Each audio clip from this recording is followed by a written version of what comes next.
जिंदगी के साथ भी जिंदगी के बाद हे एक लाईन आहे जी ऐकली की सगळ्यांना माहिती आहे की काय जिंदगी के साथ भी जिंदगी के बाद भी लाईफ इन्शुरन्स मी का घ्यावा. समजा जर का माझ्यावरती कोणी डिपेंड असेल पण माझ्यावरती समजा माझे आई वडील डिपेंड आहेत तर माझी बायको डिपेंड आहे म्हणजे मुलं आहेत मला. If something happen to me की imagine your family minus you. मेल्यावर पैसे मिळतात का नाही. तुम्ही youngest crorepati in Pune division होतात इन 1997. सर पण या फील्डमध्ये जर यंगस्टर्सना यायचंय किंवा एखाद्याला करिअर करायचंय तर काय स्टार्टिंग स्टेप्स असायला पाहिजे. समोरच्याला इन्शुरन्स पॉलिसी कन्व्हिन्स करण्याच्या तुम्ही त्याच्यामध्ये ते म्हणणार हा लहान मुलगा या वयाचा 23 वर्षाचा मुलगा मला काय इन्शुरन्स बद्दल सांगतो. मग असं दारा वगैरे बंद केलीत किंवा दारावर दारा वगैरे लोकांनी बंद केली. इंश्योरेंस वाले भी गजब के होते हैं. दूसरों के बीवियों के सामने बैठ के उसके ही पति के मरने के फायदे समझाते हैं. क्या बात है, क्या बात है.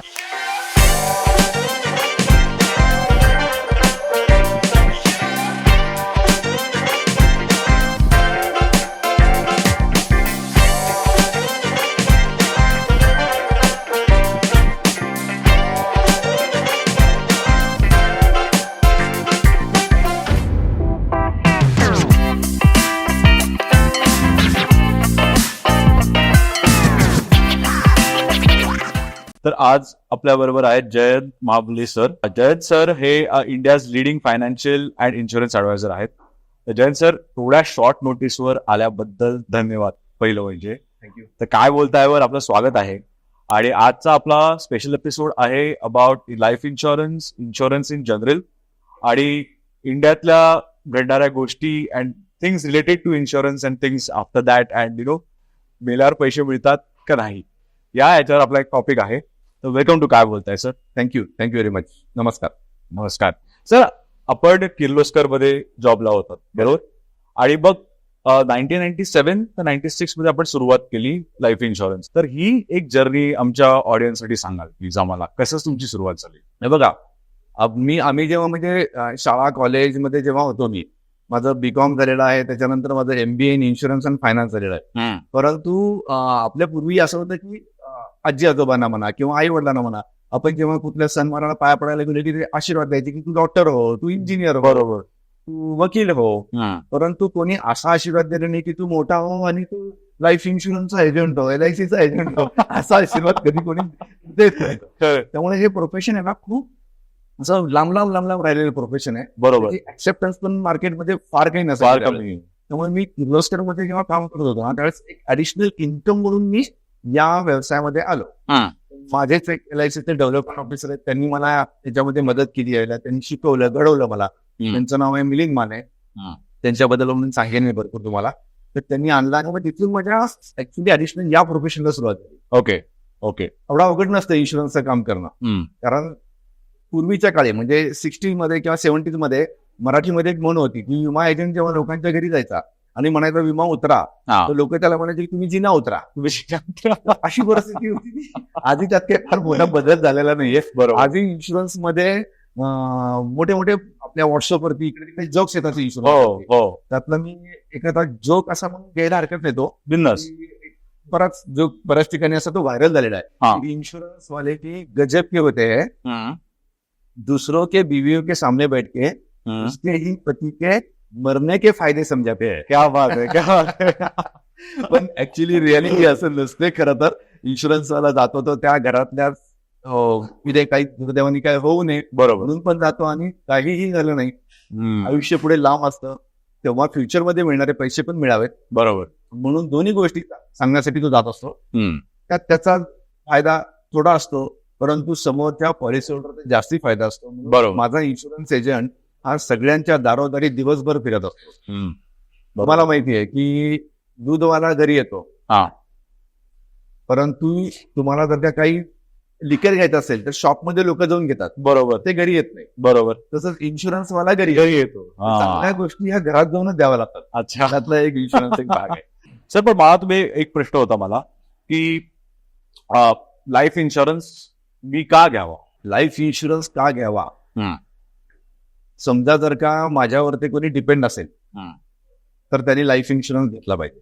उदाहरणार्थ माझं अर्निंग चालू आहे, मी नोकरी करतो किंवा मी एखादा बिझनेस करतो. बरोबर. माझ्यावरती समजा माझे आई वडील डिपेंड आहेत लग्न झाल्यानंतर माझी बायको डिपेंड आहे, बरोबर. माझी मुलं आहेत मला. हा. जेव्हा तुमच्यावरती कुणी डिपेंड आहे आणि तुमचं अर्निंग, मी पैसे कमवतो एकट्यासाठी कमवत नसतो, बरोबर. मी पैसे कमवतो ते खर्च करणारे घरामध्ये दोघं तिघं चौघं असतात, बरोबर. पण समजा जर का मी ब्रेडविनर आहे माझ्या फॅमिलीचा, if something happen to me, then what happen, just imagine. So मी लोकांना असं म्हणतो की imagine your family minus you. बरोबर आहे. बसणार नाही. करेक्ट. त्यावेळेस इन्शुरन्सचा रोल खूप मोठा आपल्या तिकडे, इन्शुरन्सचा महत्व खूप असतं त्या ठिकाणी. तर माझं असं म्हणणं आहे की प्रत्येकाचा इन्शुरन्स पॉलिसी असणं खूप गरजेची आहे. म्हणजे नवऱ्याचा, बायकोचा, मुलांचा, सगळ्यांचा. नवरा बायकोचं तर असणं खूप गरजेचं आहे. जे अर्निंग आहे अच्छा, अर्निंग खूपच गरजेचं आहे. हा.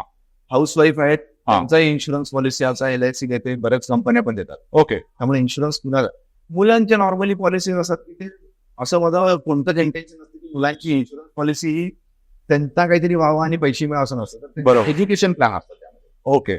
ओके. एज्युकेशन प्लॅनवर घेते. एज्युकेशन प्लॅन असतात. एज्युकेशन प्लॅन मध्ये कसं असतं की सपोज माझी मुलगी आहे, हा, ती जेव्हा 1 वर्षाची होती, हा, तिच्या 20व्या वर्षी मला पैसे मिळाले, तशी माझी बरोबर आहे. 20 असते. हो, बरोबर. तिच्या एज्युकेशनसाठी, कशासाठी. मी 20 वर्ष पैसे भरणार. हा. बट इफ विदिन द 20 वर्षामध्ये if something happen to me, मग तिचं एज्युकेशन कसं कम्प्लीट. बरोबर. इकडे इन्शुरन्सची पॉलिसी एक मोठा काम करते. बरोबर. Something happen to me, premium बंद होतो, पे ऑफ होतो, and my daughter will get whatever the maturity as it is without any premium. Okay. So if I am there or if I am not there, will be. बरोबर. बरोबर. So every month must have the life insurance policy, असं माझं तर म्हणणं आहे. बरोबर आहे. आणि जोपर्यंत तुम्ही हेल्दी आहात म्हणून तुम्ही इन्शुरन्स घ्या. बरोबर. त्यात पण एक वाक्य असतं माझं काम, हा, buy insurance when you don't need it. Correct. Because when you need it you won't get it. बरोबर. ओके. पाहिजे असेल, अच्छा, तुम्हाला पाहिजे तेव्हा नाही मिळत. हा, तुम्हाला जेव्हा तो नको असेल तेव्हा माझ्यासारखा येतो आणि तुम्हाला देतो. म्हणजे मला जेव्हा काहीतरी डॉक्टरकडे गेला तर डॉक्टर म्हणाला की अरे प्रॉब्लेम आहे तुला, ऑपरेशन करावं लागेल, तेव्हा घेऊन काय उपाय. मला फोन येतो इन्शुरन्स पाहिजे. मला जेव्हा फोन येतो इन्शुरन्स पाहिजे, म्हणतो काय प्रॉब्लेम तर नाही झाला ना. मग तो सांगतो काय नाही, छोटा प्रॉब्लेम आहे. प्रॉब्लेम छोटा नसतो, मोठा नसतो, हेल्थचा प्रॉब्लेम हा मोठाच असतो. पण मग सर त्या सिच्युएशन मध्ये काय करावं एखाद्याने. त्या केसमध्ये कसं असतं, प्रॉब्लेम छोटा असेल तर तुम्ही जे काही तुम्हाला डिसीज आहे ते डिक्लेअर करा. ओके. इन्शुरन्स मिळतो. इन्शुरन्स मिळत नाही असं नॉर्मली होत नाही. ओके. पण तुम्हाला जर का तुम्ही हेल्दी असाल तर it is always good to buy a life insurance policy, general insurance, mediclaim. Healthy आहात तेव्हा. हेल्दी आहात तेव्हाच. बरोबर. इफ समथिंग हॅपन, कुठेतरी काहीतरी शरीरामध्ये टुकटुक वाजलं आणि डॉक्टर म्हणाला की आता तुला हे करावं लागेल, तुला बीपीची गोळी सुरू झाली, तुला शुगर सुरू झाली, तुला मायग्रेनचा त्रास, हे सुरू झाले की मग इन्शुरन्स पॉलिसी घेणं थोडंसं डिफिकल्ट होतं. Then you need to pay the sum more or extra payment for that. Okay. But sir what if someone lies, चल काहीतरी झालंय पण आपण असं जनरली सगळे चेकबॉक्स करत नाही. जनरली असं वाटतं की बाबा नाही, अल्कोहॉल नाहीच पीत, सिगरेट नाही तोडत, एक्झाम्पल, किंवा डायबिटीज नाहीच आहे, तर मग अशा वेळेस काय प्रॉब्लेम होऊ शकतो. जर कोणी सगळ्यांना एक अपील आहे की कुठलीही इन्शुरन्सची पॉलिसी घेताना शक्यतो करून काही हाईड करू नका. तुम्ही काही हाईड केलं तर तुम्हाला फ्युचरमध्ये त्याचा क्लेमच्या वेळेस प्रॉब्लेम येईल. ओके. जसं कोणतंही प्रोडक्ट विकताना, सेल करताना, everyone comes your house or your office or they may call you in their office and sell the product. Right. But the main part is start when the claim comes. In that case तुम्ही काय लपवलंय ते सगळं बाहेर येतं. त्यामुळे माझं एक तुम्हाला म्हणणं आहे की तुम्ही जे काही डिसीज असतील ते डिक्लेअर करा. बरोबर. आणि पीसफुल लाईफ आहे. क्लेम 100% मिळतात. ओके. असं काही नसतं की मी डिक्लेअर केलं तर मला इन्शुरन्स पॉलिसी मिळणार नाही, मिळते. ओके. तुम्ही डिक्लेअर करा. ओके. सर आणि किती चान्सेस असतात की पैसे जे मिळणारे असतात ते नाही मिळत, म्हणजे अशा काय वर्स्ट केस सिनारिओज का काय कंडिशन असतात, एक्स्ट्रीम्स. खूप रेअर चान्सेस असतात की पैसे मिळतच नाही. ओके. नॉर्मली इन्शुरन्सच्या क्लेममध्ये पैसे मिळतात. अच्छा. शक्यतो करून त्याला खूप कमी केसेस आहेत की डिक्लाइन होतो क्लेम. ओके. मी आता तेच सांगितलं परत की डिक्लाइन कधी होतो, जर का तुम्ही काही लपवलं तर. बरोबर. लपवू नका. स्मोक करताय, सांगा मी स्मोक करतो म्हणून. ड्रिंक्स घेताय, सांगा. आमच्याकडे एक क्वेश्चन असतो, स्मोक करताय तर कसं करतो, ऑकेजनली करतो का दिवसात 10 सिगरेट घेतो. बरोबर. ड्रिंक्स घेतो, ऑकेजनली घेतो का बाबा आठवड्यातून एखादा वेळ दुसरा पेक घेतो. बरोबर. डिक्लेअर करा. डिक्लेअर. प्रत्येक इन्शुरन्स पॉलिसीचे काही वेगवेगळे नियम असतात. त्या अंडर तुम्हाला ते डिक्लेअर करून सुद्धा पॉलिसी मिळते. ओके. क्लेम डिक्लाइन होत नाही ओके. बऱ्याच वेळा. बरोबर. पैसे मिळतात. ओके. हा खूप गैरसमज आहे की पैसे मिळत नाही. मिळत नाहीत. फक्त त्याकरता एक आहे, मी तुमच्याकडे ऍडवायझर पण थोडासा चांगला पाहिजे. चांगला पाहिजे. बरोबर. ती सुरुवातीला तुम्ही कुणाला तरी चांगल्या ऍडवायझर कडून इन्फॉर्मेशन घेऊन जाऊया. थोडंसं जरा ऑनलाईन मध्ये काय होतं, कधी कधी पटकन घेतली जाते पॉलिसी. बरोबर. त्यावेळेस काही गोष्टी तुम्ही जर का डिक्लेअर नाही केल्या तर मग क्लेम सेटलमेंटच्या वेळेस त्रास होऊ शकतो. ऑनलाईन घ्या, मला काही प्रॉब्लेम नाही, पण ऍटलिस्ट एखाद्या एक्सपिरियन्स ऍडवायझरचा सल्ला घ्या. करेक्ट. मी काय आहे, भारतामध्ये 13 लाख लाईफ इन्शुरन्स ऍडवायझर आहेत. टोटल जवळपास सगळ्या इन्शुरन्स कंपन्यांचे मिळून जवळपास 25 ते 30 लाख इन्शुरन्स ऍडवायझर आहेत. तुमच्याकडे चॉईस कोणातरी विचारा. बरोबर आहे. And it's always good to consult. Absolutely. Consult in person, consult on a call. तुम्हाला मग युट्यूब वरती पण सगळे ऑपरेशन अवेलेबल आहेत. बरोबर. डॉक्टरकडे कशाला जाता? करेक्ट.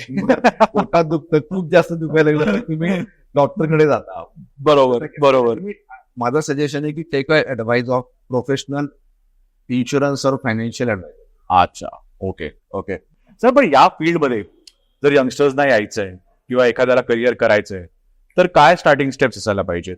आणि जर एखाद्याला तुमच्यासारखं व्हायचंय की तुमच्यासारखी छान फर्म पाहिजे, 5,000 किंवा टॉप ऑफ द टेबल पाहिजे, करोडपती व्हायचे फॉर एक्झाम्पल, तर what are the basic steps that one should take to come in to this field? First of all, ज्यांना कोणाला याच्यात करिअर करायचंय त्यांनी माझं असं म्हणणं आहे की थोडंसं इन्शुरन्स बद्दल नॉलेज घेणे गरजेचं आहे. आता इन्स्टिट्यूट आलेले आहेत, ते इन्शुरन्सच्या वरती तुम्हाला कोर्सेस अवेलेबल आहेत. ओके. थोडासा एखादा 6 महिने वर्षभरात तरी कोर्स करा मुलांनी त्या. ओके. माझ्या वेळेस नव्हते अवेलेबल. बरोबर. आम्ही प्रॅक्टिकल नॉलेज घेत गेलो. परंतु मला जे अचीव्ह करायला 25 वर्ष 30 वर्ष लागले, त्या मुलांनी ठरवलं तर ते 1 वर्ष 2 वर्षामध्ये अचीव्ह करतील. बरोबर. कारण आता नॉलेज अवेलेबल. बरोबर. त्यांच्याकडे आता सगळे इकडे गुगल आणि याच्यावरती बरंच नॉलेज अवेलेबल आहे, युट्यूब आहे, नॉलेज अवेलेबल आहे. राईट. सो इनिशियली थोडंसं कुठेतरी कोर्स करावा एखादा. आपल्याकडे नॅशनल इन्शुरन्स अकॅडमी आहे पुण्यामध्ये. ओके. जिथे आजही खूप कमी मुलं जातात. ओके. माझं अपील आहे तुमच्या या चॅनल थ्रू की नॅशनल इन्शुरन्स अकॅडमी मध्ये जा आणि तिकडे कोर्स करा. एकही मुलगा कॅम्पस इंटरव्ह्यू मध्ये तिथे शिल्लक राहत नाही. वाव. इतकी डिमांड आहे. वाव. आणि पुण्यात आहे. ओके. बागेरला. सर, पण स्टार्टिंग पॅकेज वगैरे काय एक्सपेक्ट करू शकतात मुलं? बऱ्यापैकी आहे. ओके. पण तरी साधारण एक फिगर द्या ना. Not less than 8 to 10. 8 to 10 lakhs. Yes. Yearly package. Wow. आणि हे मध्ये तुम्ही 6 to 1 year 1 to 1 year 1 year 2 years असे ओके. Different course. तर ते करावेत. ओके. ते नाही केले तर इन्शुरन्स कंपनी तुम्ही सिलेक्ट करा पहिल्यांदा, की जिथे मला काम करायचं. बरोबर. की मला पण बाबा life insurance adviser, general insurance adviser व्हायचंय, तर कधी इन्शुरन्स कंपनी सिलेक्ट करा. 100 hours IRDA ट्रेनिंग असतात. IRDA म्हणजे insurance regulator development authority in India. Okay. ती रेग्युलेटर अथॉरिटी आपली. बरोबर. त्यांनी कंडक्ट केलेलं ते एक्झाम असते. ती एक्झाम पास करावी लागते तुम्हाला, मग तुम्हाला लायसन्स.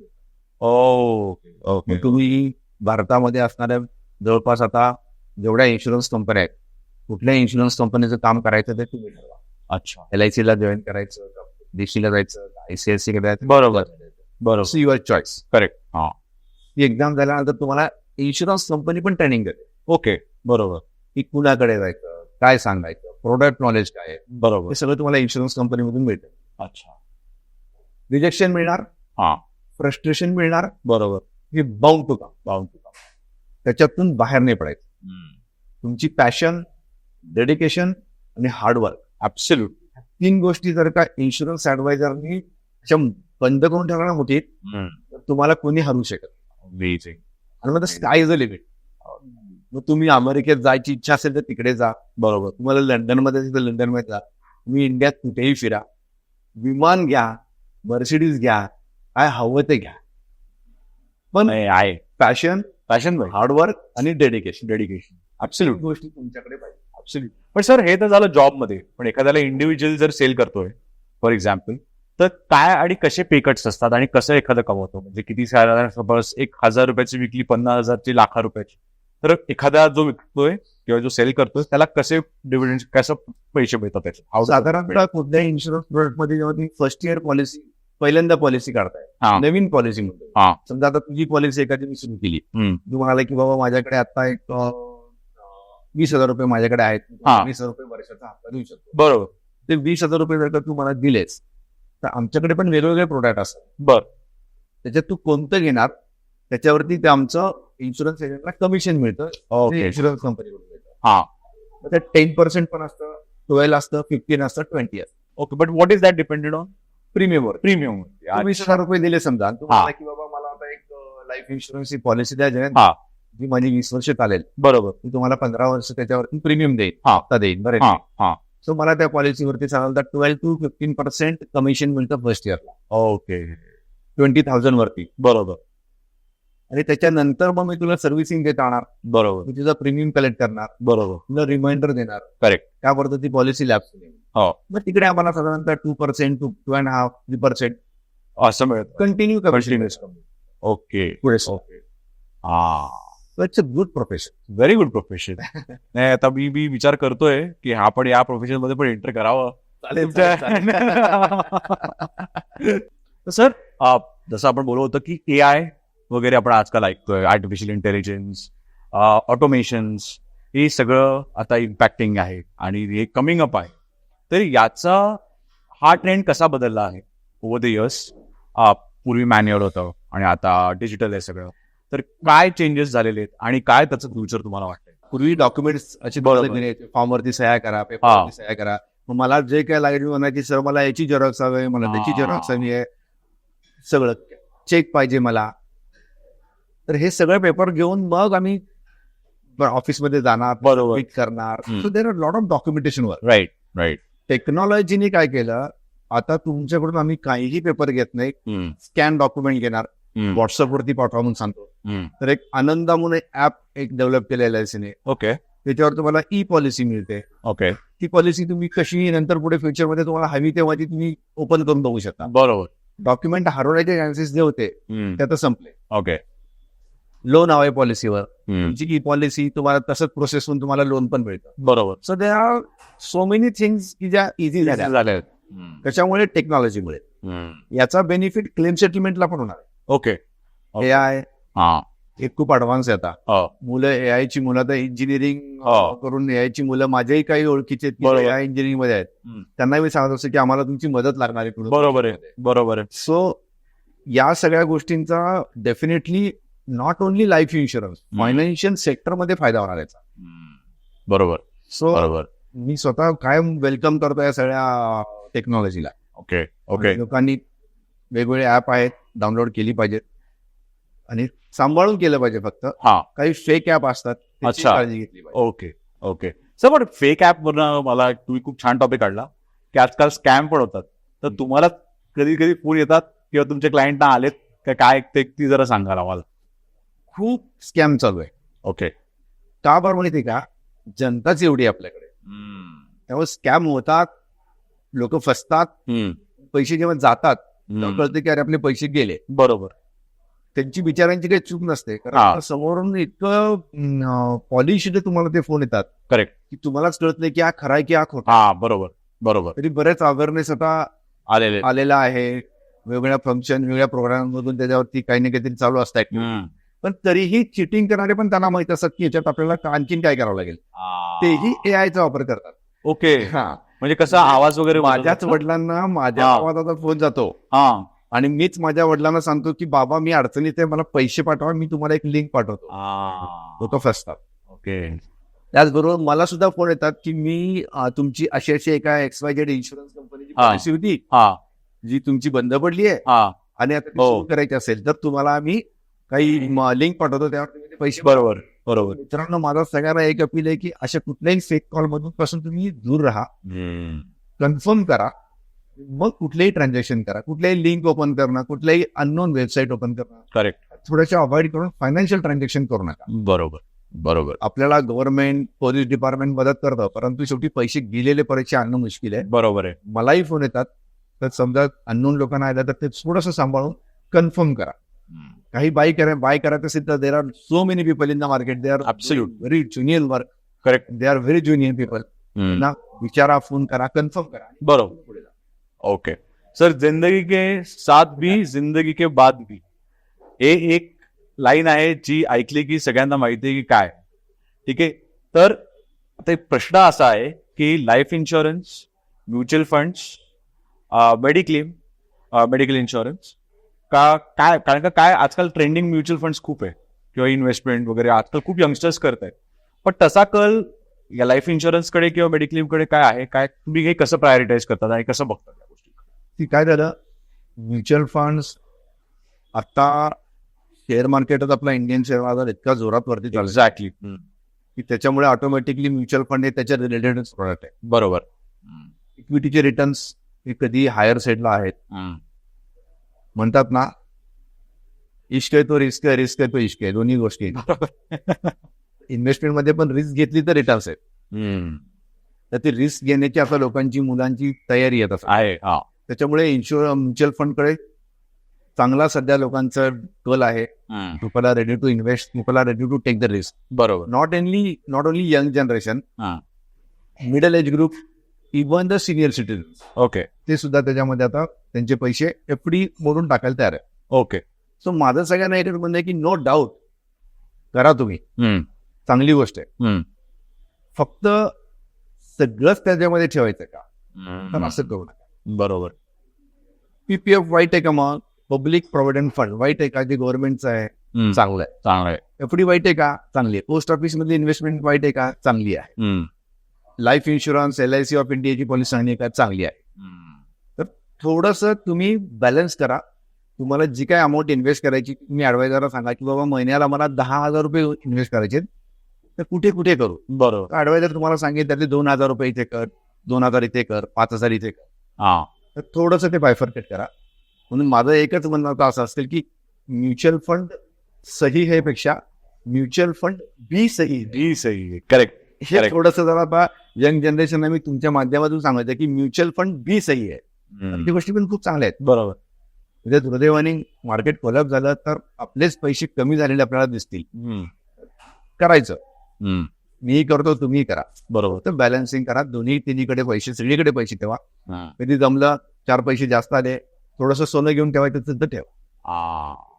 तेही महत्वाचं आहे. बरोबर आहे. म्हणजे तर invest wisely in everything little little असं तुमचं म्हणणं आहे.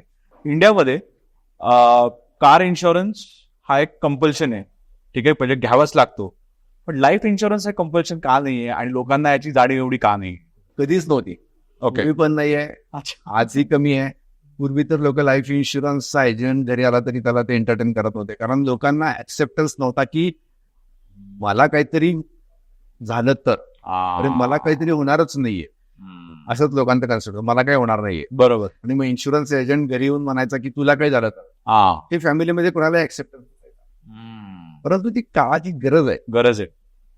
जर का घरातला ब्रेडविनर आहे तो, बरोबर, एटीएम मशीन आहे ती घरातली, पैसे कमवणारा माणूस काय, एटीएम मशीन. मुलगी येते, बाबा पैसे पाहिजेत, बाबा स्वाईप करून जाते. बायको येते, पैसे पाहिजे की फक्त स्वाईप होत नाही, त्याच्या डोक्यात तरी केसात फिरला होतो फक्त मशीनच्या ऐवजी, आणि तो खिशातून पैसे काढून देतो किंवा मग जीपे करतो. करेक्ट. क्रेडिट कार्ड आहे ते घेऊन जा आणि तुला बरोबर.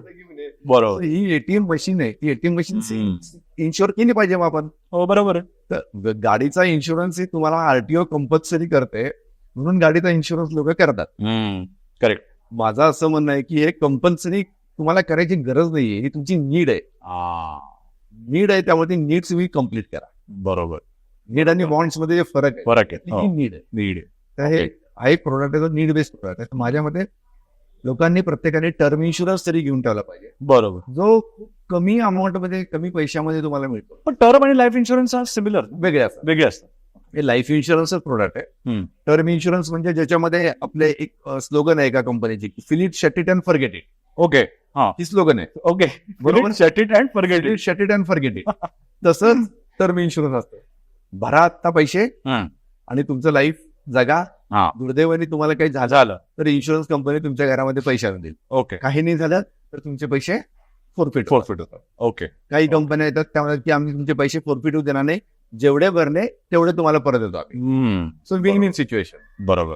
परंतु स्वस्त मिळणारा प्रोडक्ट आहे, जे आत्ताच LICने एक युवा टर्म म्हणून अतिशय स्वस्त असा टर्म इन्शुरन्स लॉन्च केले.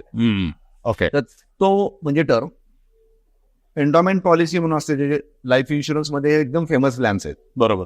ज्याच्यामध्ये तुम्हाला इन्शुरन्स पण कव्हर होतो आणि तुम्हाला मॅच्युरिटीला चांगली टॅक्स फ्री गॅरंटेड रक्कम मिळते. बरोबर आहे. ओके.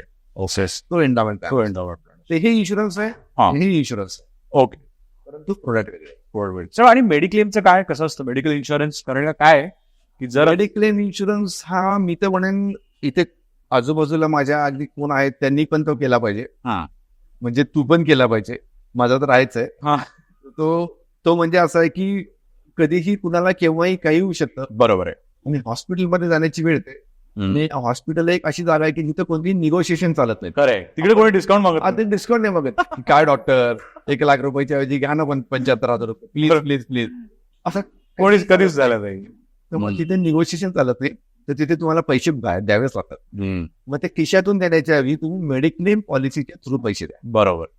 मेडिक्लेमचा प्रीमियम हा कमी आहे कम्पॅरेटिव्हली. बरोबर. सर तो तुम्ही तुमची मेडिक्लेम पॉलिसी काढून ठेवा, ज्याच्यातून तुम्हाला उद्या हॉस्पिटलायझेशन झाले तर तुमचे हार्ड अर्न मनी त्या ठिकाणी खर्च करायची वेळ येईल. मग हे कसं असतं? How does it work? की जर मला आता हॉस्पिटलाइज व्हायचंय तर त्याच्या आधी मला पैसे मिळतात का? मग तेव्हा मी भरायचे आणि मग मला ते मिळणार परत? काय कसं असतं? रिइम्बर्समेंट असतं कसं? कसं इथून आपण हा. समजा तू निघाला इथे हा. आणि निघाला आणि तुला गाई करून पुढच्या प्रोग्रामला हा. तू एकदम गडबडीत पडला. हा. जिन्यावर हा. आणि पाय समजा फ्रॅक्चर झाला, बरोबर. जाणार ऑर्थोपेडिकडे. करेक्ट. तो म्हणणार की अरे लिगामेंट टिअर झालं तुझं, हा. हे झालं ते झालं, हा. ऍडमिट हो, ऑपरेशन करावं लागेल. बरोबर. तू म्हणणार ऑपरेशन करावं लागेल तर पैसे किती लागतील?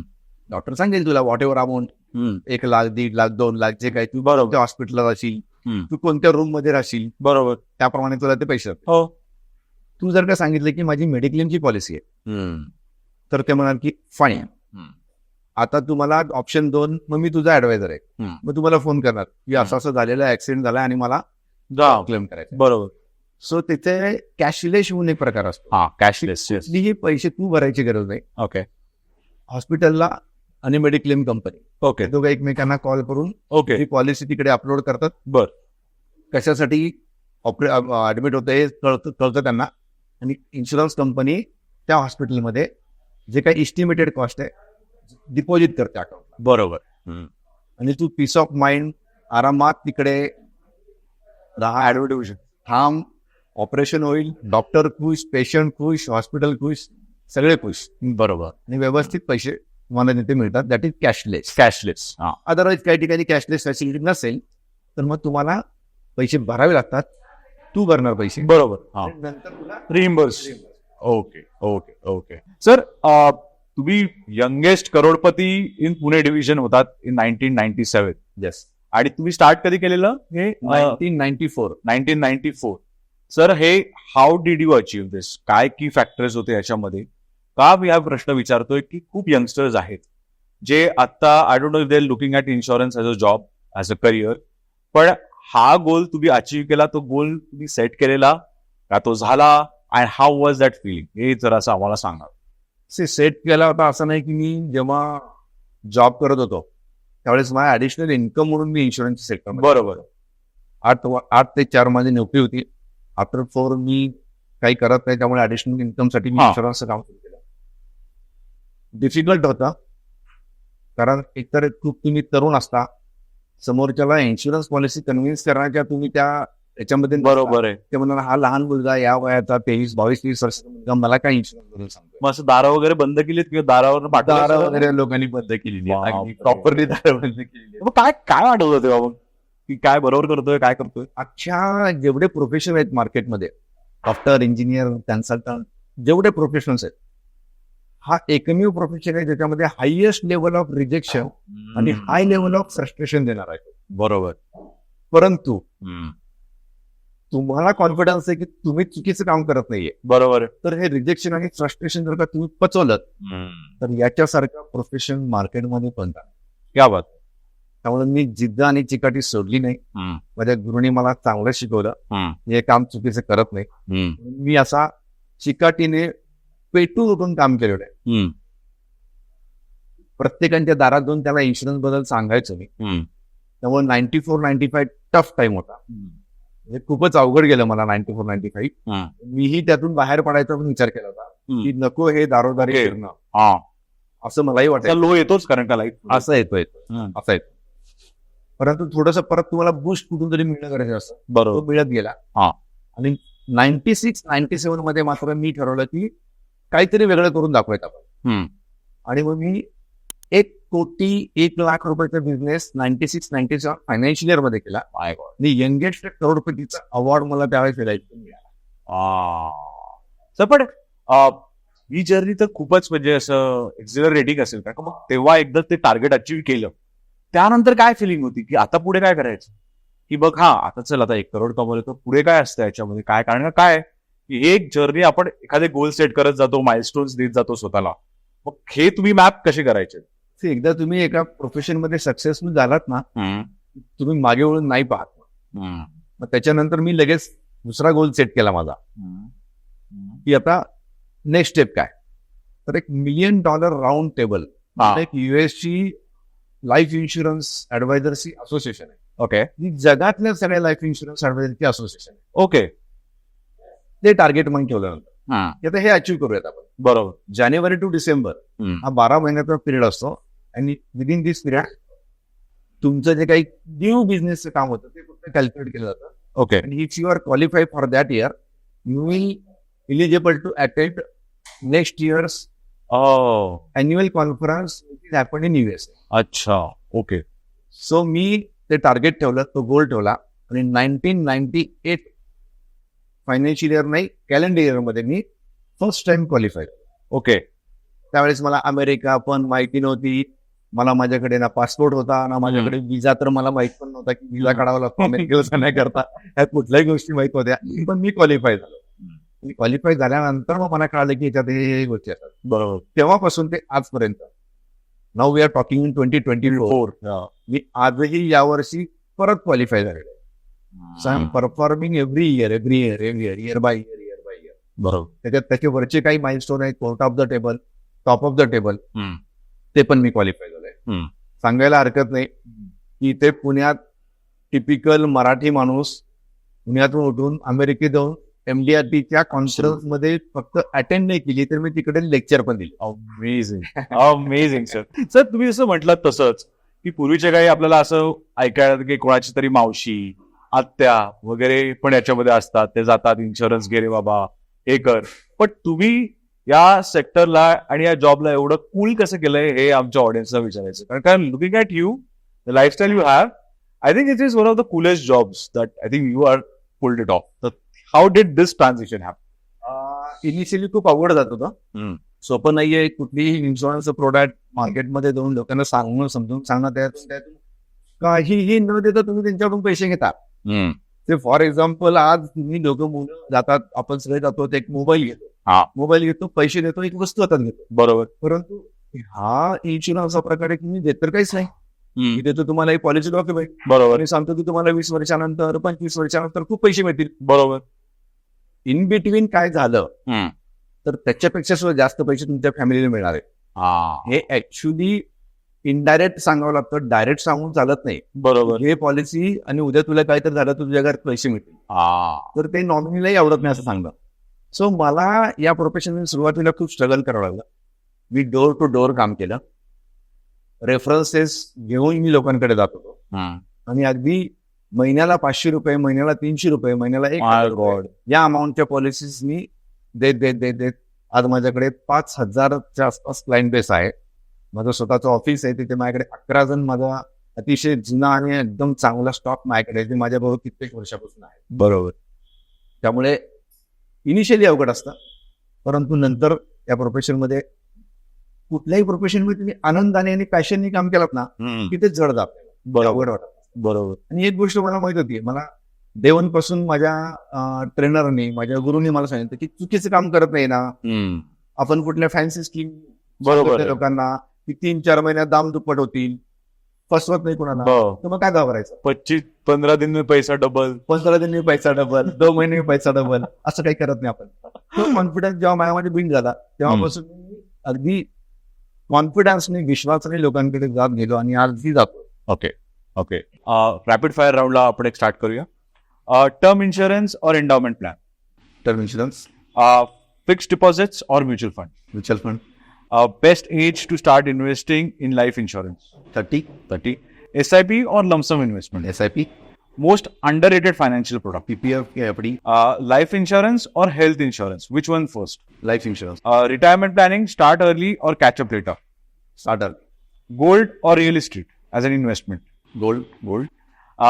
Best financial advice for Generation Z and millennials? Mutual funds plus mediclaim and life insurance combination Combination. Okay. Mutual funds, equity or debt?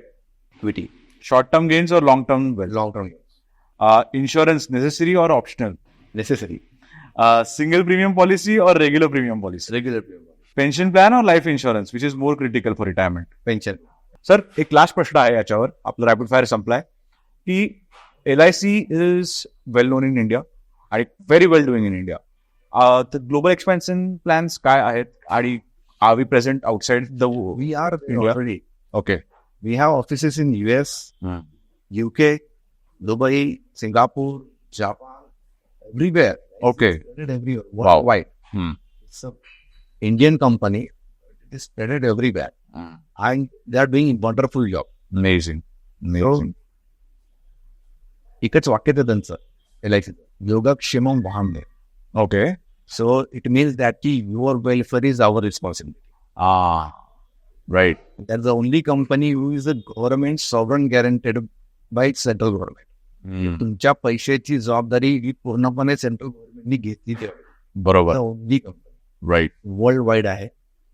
लोकांनी कुठलेही यंग जनरेशन असू दे 0 एज पासून ते अगदी 80 वर्षापर्यंत सगळ्यांकडे त्या डिफरंट टाईप ऑफ प्रोडक्ट्स आहेत. बरोबर. फक्त go to the right person, take a right advice and then do it. Amazing sir. I think खूप छान पॉडकास्ट झाला आहे हा आणि thank you so much for giving us time and coming to the show. एकदा फक्त आमच्या कॅमेऱ्यात बघून व्ह्युअर्सला आम्हाला सांगाल की आम्हाला लाईक करा, सबस्क्राईब करा, फॉलो करा आणि हा काय बोलतायचा एपिसोड बघायला विसरू नका.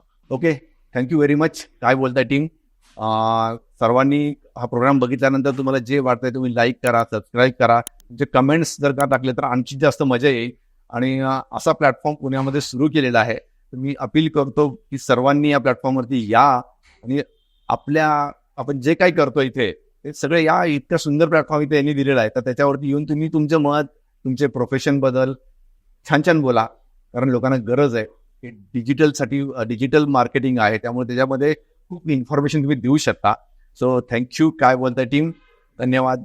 Thank you so much sir. Thank you.